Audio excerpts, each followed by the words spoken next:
Hello and welcome to the Commonweal Policy Podcast. I'm Craig Dalzell, I'm the Head of Policy and Research at Commonweal, and this week I'm joined by two special guests. We have Will Stringer from the Sortition Foundation and Alice Kinghorn-Gray from the Electoral Reform Society Scotland. Hello, the pair of you. How are you doing? Yeah, I'm doing pretty good. Yeah, thanks. How are you? It's been a fun day. I'm always look forward to recording the podcast. Always good to have guests on the show. So I'll just start off by getting both of you to quickly explain who you are and what your groups are. So Will, who are the Sortition Foundation? Yeah, it's always deep when somebody asks you who you are, isn't it? So yeah, I'm Will. I work on the campaign to see a House of Citizens happen in Scotland, and I work within Sortition Foundation, which Sortition champions deliberative democracy, so doing both sortition services for citizens' assemblies, which is basically just the recruitment side, so that the side that many people are pretty mystified about. And on top of that, we advocate for change in democratic systems. So yeah, that's a bit about Sortition. Hi there, thanks for having us, Craig. I'm Alice. Like you said, I'm at ERS Scotland now. The Electoral Reform Society is a UK-wide organisation with its head office in London. So because we cover quite the devolved nations as well, our campaign approaches differ somewhat. So in London, I think people they've heard of the organisation would be more familiar with campaigns for PR at Westminster, reform of the House of Lords. But obviously we've got a different setup here in Scotland. So our campaign for a number of years now has really been focusing on local democracy and kind of addressing and highlighting the local democratic deficit we have in Scotland, despite the evolution. But similar to Will and the Sortition Foundation, which is why we've kind of joined forces on this, is that we're really also interested in how do we evolve democracy to make it fit for the 21st century. You know, we don't see it as static. Electoral democracy is one type of democracy, but we really need to be thinking about democratic innovations to go with the times of social transformation, technological transformation, a whole host of things that we've been seeing across the world as well. So I think it's not just, Scotland, England, UK, this is worldwide as well. So yeah, I hope that describes a bit. Yep, and it's one of those democratic innovations and transformations that we're going to be talking about on today's show. It's an issue that we have spoken about on the podcast before, back in November, and it's one that Commonweal, Sortition Foundation and DRS have all worked together on for many years now. We produced a paper back in 2017 on it. This is the idea of a House of Citizens in the Scottish Parliament. So the Scottish Parliament is what's known as a unicameral parliament. It only has one house, one chamber. We don't have a Senate above the House or a House of Lords like they do in the UK. Instead, there's other ways of the Parliament scrutinising itself, scrutinising the legislation coming through. And we'll talk about how those maybe aren't working as well as they could. But one proposed solution for this is to have a citizens' assembly that would oversee the Scottish Parliament and its legislation. So, Will, can you explain what a citizens' assembly is in general? Because folk might have heard of this in other contexts. There has been two major citizens' assemblies in Scotland in the last year. So, can you explain what a citizens' assembly is, and then how this House of Citizens is similar but slightly different? Yeah, totally. Yes, a citizen assembly is where you get a group of people together from the area, so like Scotland, and they're brought together to discuss a particular issue or issues and reach a conclusion about what they think should happen next. So the people who take part are chosen really to reflect the demographics of that area. So whether that's age, gender, location as well. We didn't want to create a citizen assembly and everyone to be from the Central Belt, for example. That wouldn't be very helpful. So reflecting those demographics as well as relevant attitudes towards something. So their preferences maybe on a topic. So you have a kind of diversity of opinion and people are allowed to come together and discuss that and listen to experts and have a deliberation over what kind of the best action is next. So sort of what a citizen assembly is, there has been, as you said, Craig, there's been 2 in the last year within Scotland, and there's also been quite a few across the world as well happening. Ireland is probably the one which is most prolific, and people maybe even more familiar with that than the Scottish one. Famously around abortion rights, and the recent one which is on gender equality as well. So yeah, they've been used to tackle some pretty substantive challenges, so yeah, it's coming up with solutions that really the people and not politicians get to decide what the action or the next step forward is. And of course, in 7 days' time is the Climate Assembly. They produce their recommendations, which is going to be exciting. So seeing what they've drawn up together as a group of about 100 people from across Scotland, and they've listened to experts from across the field, and they're going to put through their recommendations. And then that usually, so how it happens in Scotland at least, it then goes to the Scottish Parliament. They'll consider those recommendations and then respond to them. Although, yeah, that's the bit which is maybe a bit of the sort of the challenging part sometimes. I was very proud to be part of the Climate Assembly. I was one of the folk brought in to give evidence to it, and I'll link to it in the description below, but we actually ran a podcast just after the preliminary report for the Climate Assembly came out, in which we got one of the organisers on and one of the participants, one of the citizen participants from the Assembly. It was a really fascinating chat, seeing the experience of what it's like to actually be part of that Assembly. So yeah, well, this idea of the actual House of Citizens in the Parliament, how is that slightly different from, say, the Climate Assembly? Yeah, I think it goes back to what you were saying about where the root of this was. So like House of Citizens, there was a couple of starts to that story. One is being with Commonweal itself, obviously, with that paper in 2017 that recommended the citizen-led second chamber. And the next is with that 2020, when the Citizen Assembly on the Future of Scotland drew up its recommendations, and one of that was the House of Citizens. And it's probably one of the most exciting recommendations, or at least for us, for me it is, because it's really radically changing how things are in terms of democracy in Scotland. And House of Citizens is essentially a second chamber. So you can think of it a bit like the House of Lords, but without all the stuff we don't like about the House of Lords. So it would do similar functions, things like scrutinising legislation, improving accountability of Scottish Parliament, but also crucially, it would hardwire deliberation into Scottish Parliament processes. So deliberation just being like a discussion leading to an action or an ask. So what I was just chatting about in terms of citizen assemblies. And you could think of it as a citizen jury. So instead of hereditary peers like we've got in the House of Lords, you would have citizens that are selected by a lottery system. That would ensure like the key demographics like age and location within Scotland would be covered.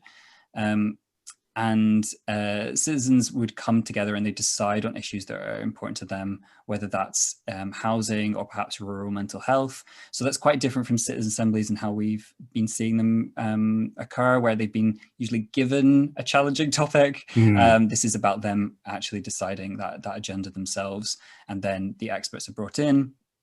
And based on that, they have those deliberations similar to a citizen assembly, and then they've like real power in delivering on those actions and ensuring that those are followed through by, in this case, you have Scottish Parliament.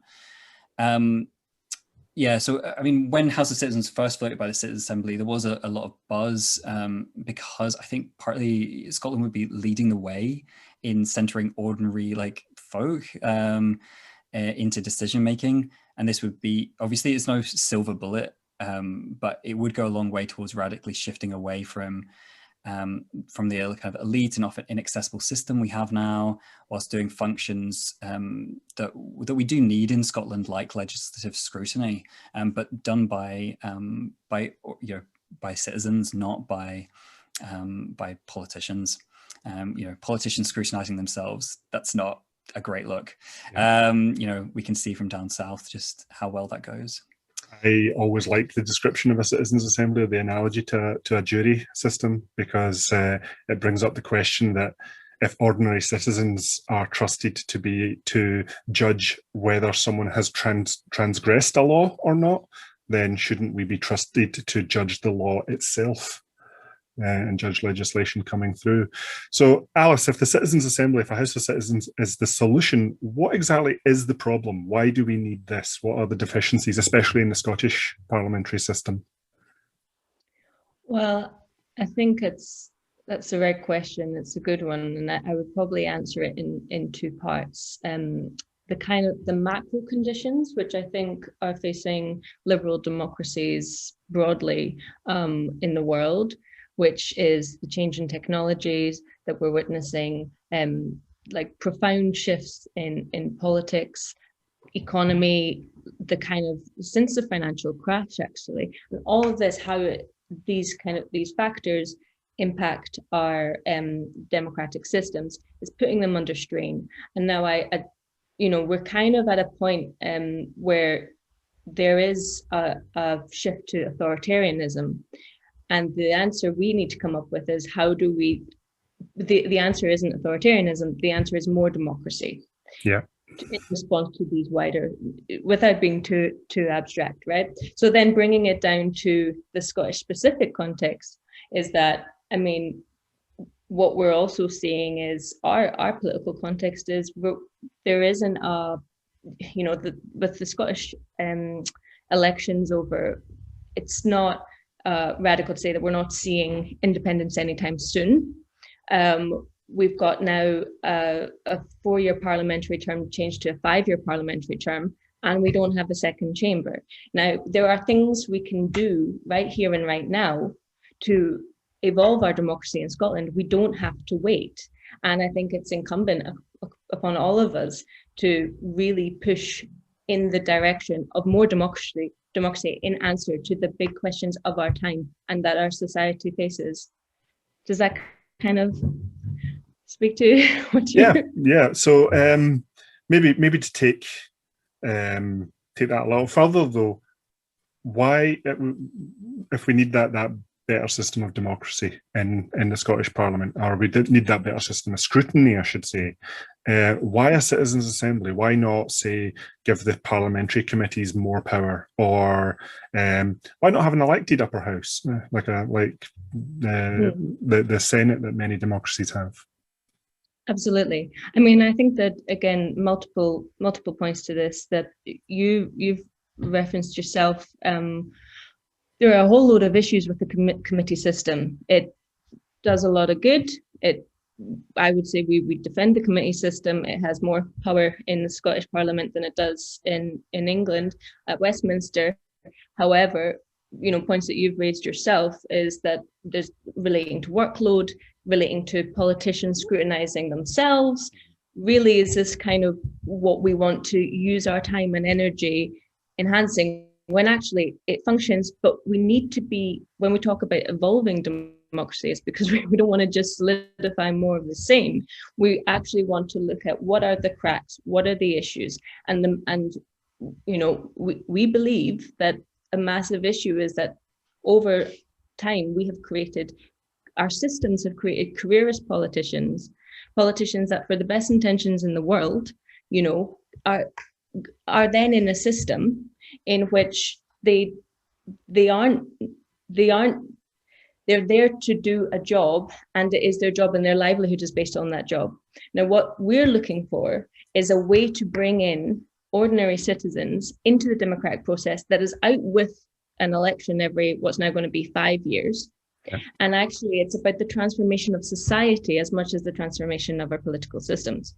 So, this isn't something that's unique to Scotland or to now or to the UK. You go back to to pre-World War One, and this was already an issue where you had working class enfranchisement, mainly white male, granted working class enfranchisement, where they then would go into become politicians, go into the system, and didn't want to go back to the factory floor, right? So it's about addressing that actually our society and our democratic society could be a lot healthier if we have a second chamber, House of Citizens, citizens' assemblies, in which you have ordinary folk that go in, they are trusted and are trusted proxies in that system to make decisions, to scrutinize, to set agenda as well, which I think is really important. Yeah. And then come away from that and go back to their job. And they have to be supported to do that. But actually, it's about trying to shift what politics is in society and how people relate to politics. Yeah, one of my favorite idioms or quotes about politics, especially directed at career politicians who have been in the job just a little too long, is power does not corrupt. Fear corrupts. Perhaps the fear of losing power. That's great. Totally. And just to add to that, I just want to clarify. I think it's not about just having a go at politicians. That's not what I'm doing. And I also think that, we have a massive class issue in our politics, and it's that you have, in Scotland, it's like in the Scottish Parliament, you're 4 times more likely to have gone to a private school, right, than if you're an MSP, than that. And that is representative of our society too, but then it reinforces it, and it reinforces the class inequality. And it doesn't mean that people that aren't from working class can't work in working class interests, because Tony Benn being an example, but it really, we're then creating issues that we then have to work out ways to mitigate against. Whereas with looking at the structure and looking at the system and trying to find alternatives, this is what this is all about. Yeah, I'm really glad you mentioned Tony Benn there, because I was going to quote his famous 5 questions for a democracy, which I think is always a good way of scrutinising institutions. His 5 questions are: what power have you got? Where did you get it from? In whose interest do you use it? To whom are you accountable? And for me, probably the most important one, how do we get rid of you? Now, Will, you mentioned briefly how a citizens' assembly would be selected, that this would be a random process, but then balanced according to demography and geography. But one of the questions that often I get asked when I'm talking about this is, how long would people serve on the assembly, and what would be the process for rotating folk out? Would it be a few out at a time, or would you be replacing the entire assembly all at once, like we do essentially with elections? Yeah, I think the first thing to note is that I think I've got a few responses on Twitter where we talked about the campaign, where people have been like, well, you just set up another House of Lords, wouldn't you, if you have got these citizens who are elected? It's like, well, not quite, definitely not. They'd hold 1 to 2 year terms. That's the important thing to note. And there's definitely areas which need to be worked out through the process of doing, as opposed to, so we would recommend a kind of pilot project which would deliver on the House of Citizens and the permanence, whilst working out some of those, like, okay, so what's the proportion of people which would be turned over, and at what time, and the part of the reason for that is that you don't want to get into a position where you've locked down everything that the House of Citizens will be for sure, and then you realize that there's this tiny, really frustrating crack, and it sort of frustrates the whole system. And there isn't many examples that we have across the world. It would be about Scotland taking a huge step in the right direction. The closest we've got is Ostbelgian model, which is in sort of East Belgium, so German-speaking part of Belgium, and that's the kind of closest example. And that's been working quite well for the last couple of years. So we can certainly borrow some things from there as to what's working, and definitely that sort of shorter term, and potentially not everyone being turned over at the same time is sort of where it's at. So yeah, that would be my response. Yes, we've got some things which are fixed. Other bits we definitely need to work out through doing, and actually let's get this started. That process of working it out. Let's move on to the political campaign for this.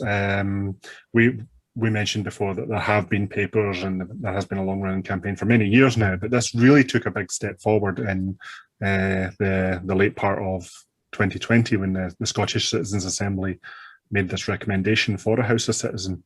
And again, I'll link to the podcast we did in November celebrating that. It was a surprise to me when first I saw it was when I read the report, and just about jumped off my seat when I when I read it. How have the political parties reacted to that report as a whole and this recommendation in particular? Should I jump in? Yeah. I mean, I think that the kind of going back, maybe I think we could compare it to what the feeling was just as the Citizens' Assembly kicked off, and there was a lot of skepticism, right? Yeah. A lot. So I think in comparison to that, I'm quite positively surprised at the kind of the buy-in post Citizens' Assembly from across the political spectrum, to be honest, and the parliamentary debate. Don't know if you guys watched that on the Citizens' Assembly. There was formal buy-in, for the report. All parties have officially agreed to holding government to account to enact the Citizens' Assembly's report and points. Now, I think that it's hard to say. I wouldn't want to prematurely say that we should be expecting something right now, because we have just had an election, right? So we need to also see I think we're at a point where we're like, okay, the manifestos have come out. Most of the left of centre and centre parties have got citizens' assemblies, or the Labour Party manifesto, Scottish Labour's, makes reference to something citizen-esque, so there's a sentiment you can see that's translated through, and that's also, I think, been enhanced by the success of the Citizens' Assembly of Scotland in kind of managing some of the fears of the other political parties. However, there's a lot of vagueness too, but we're still at the beginning of the term, so there'll be a lot of work to do. I think it's a bit too soon to kind of say what's going to happen right now, Yeah, I think that there's been a lot of good words spoken about the value that each of the political parties had, or the value of the Citizen Assembly to each of the political parties. No one wanted to be seen as sort of rejecting the citizen voice, and it did an amazing job in really presenting that as a unified, we are the citizens, voice. Even the video content that they were producing was really strong in enforcing that. So it became a bit like, what you couldn't really say, oh, actually, I don't really like any of the stuff that or I don't agree with the citizen assemblies. But yeah, we are in a position where, I think you say 3 of the 5 main political parties, at least made direct reference to citizen assemblies, and then you should say Scottish Labour was sort of made a reference to a people's parliament or something. Not quite sure what that is, but it could be. It definitely could be a citizens' assembly or a House of Citizens, but it's about moving people from that position of being like, okay, yes, we're quite happy with citizens' assemblies, but actually let's move that one step forward and go, actually, citizen-led second chamber is where it's at, not just with and staying with citizens' assemblies and giving them particular issues, although that's of course important you know, it's not about House of Citizens and getting rid of all citizen assemblies either. You know, they both can work in tandem. But I guess when we launched launched a campaign video in May, and that had a really great response, not necessarily from like political parties, but from kind of general public. You know, it was sort of like 25,000 views. We were sort of blown away by people, like how much interest there was, and a couple of thousand people have signed the petition for a House of Citizens. And you know, the video was great, actually, the process of making the video, because we worked with somebody who had been a panel member in Aberdeenshire, and you know, her experience was it was amazing, talking to her and a few other people who'd been involved in these citizens assemblies, because you know, I haven't been a participant on that, and I realized how abstract my belief in it was. Very much, I believe in this as a deliberative democracy, bringing people together, all of those sorts of things. But actually hearing someone be like, oh yeah, well, I'd never even heard of this before. It was, you know, I got this phone call, and we, you know, I kind of went in because I wanted to do something for Scotland or something, and then when I, you know, heard about these issues, like I was just talking to other people about it, and they hadn't heard about these things either, and I thought it was quite infectious, actually, like hearing that. So yeah, we've had a kind of positive start in terms of the campaign, and certainly we're hoping we've been focusing on citizen involvement, so just like people knowing what a second chamber is, because let's face it, it can and why it matters. Getting through some of the language, because citizens assemblies to most people is pretty vague as a term, so it's really defining that, and also defining a House of Citizens so that doesn't get diluted down either. Yeah, I guess one of my concerns with the promises we've seen so far is that we might end up with something like an annual citizens assembly or maybe specialist assemblies like the climate assembly, and that would be an amazing thing. That is big progress for our democracy, but it's not quite that House of Citizens. And as you say, I think we need both, and they both fit different roles, and actually something that we at Commonweal have advocated for in our local democracy work, and trying to get, you know, a municipal level local democracy in Scotland, is that those municipal councils would be overseen by citizens assemblies from their local community. So there's definitely space for embedding citizen direct democracy involvement at all levels of our governance. So Alice, have you got anything you'd like to add to this? Well, completely agree, and it just off the back of what you're both saying, I think sometimes what doesn't get talked about enough, but myself included, is also the impact that these experiences have on the people who are involved. Yes. And they're the great advocates for it. And Craig, I know you had some assembly members on, you've had podcasts with them and stuff, and so you'll know, like, we can talk about it all we want, and the benefits and stuff, but it's really powerful listening to folk that have been involved and how much it impacts them. Yeah. And how it, like, and that's kind of the flip side of it. It's the fact that obviously we need to evolve and kind of make our democratic systems healthier and make them better, much better.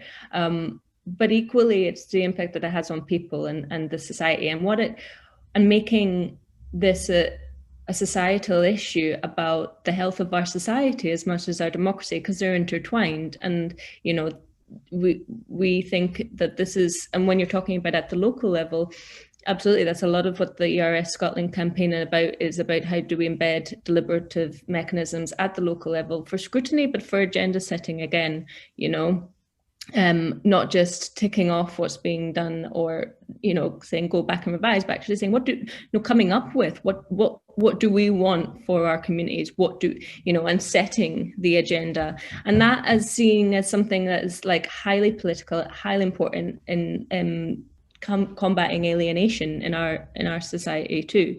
And we have a declaration on local democracy that people can have a look at.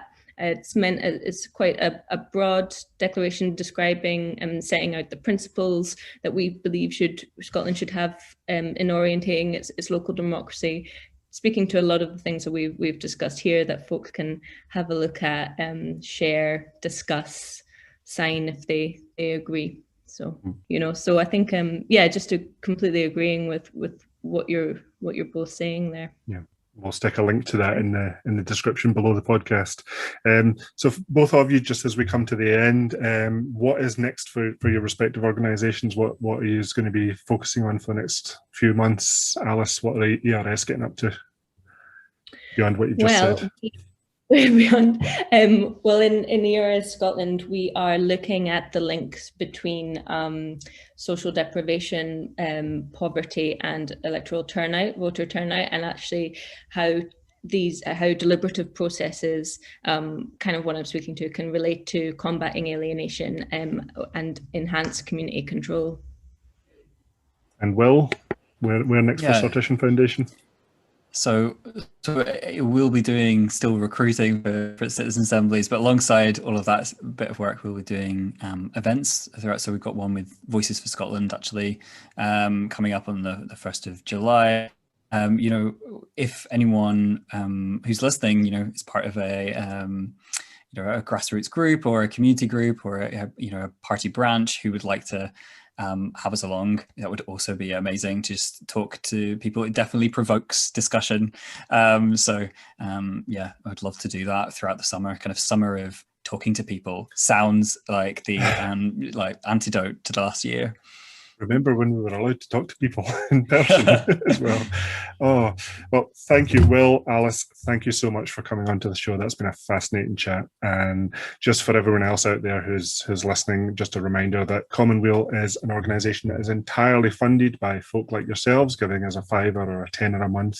We don't have big donors. We don't have government funding. We don't have corporate sponsors.